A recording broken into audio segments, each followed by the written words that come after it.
Kalian menganggapku orang yang keji dan tak berperi kemanusiaan. Tidak, bangsa kalian sendiri yang terbukti paling kejam. Begitulah kata The Endless. Herman William The Endless dikenal sebagai sosok yang kejam. Hal ini ditulis dalam buku sejarah yang kita pelajari di sekolah. The Endless menerapkan kerja paksa untuk membangun jalan raya pos. Para pekerja ini tidak dibayar sama sekali. Namun faktanya, sebenarnya The Endless membayar upah para pekerja dan bahkan upah itu bisa dikatakan sangat layak saat itu. Selain itu, para pekerja juga diberi beras dan garam, namun tak pernah sampai ke mereka. Bukti dokumen itu valid dan bisa dicek keasliannya. The Endless bisa dikatakan dikambing hitamkan dalam peristiwa meninggalnya ribuan pekerja yang tak mendapat upah alias pekerja paksa.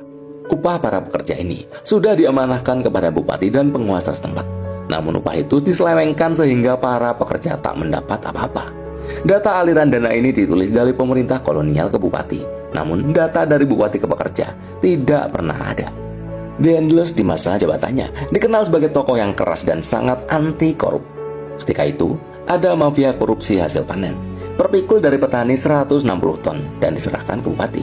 Namun dari bupati ke residen hanya mendapat 120 ton.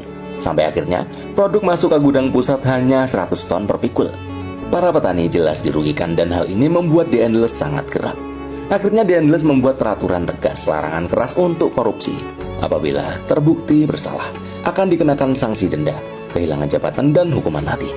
Sanksi yang berat bagi yang melanggar. Tapi memang dasarnya sudah mendarah daging, jadi susah untuk diberantas. Herman William The Endless dipanggil pulang ke Belanda pada tahun 1811 karena dianggap gagal melaksanakan tugasnya sebagai gubernur jenderal Hindia Belanda. Sumber lain mengatakan, The Endless pulang karena tidak kuat lagi dengan korupsi yang semakin merajalela.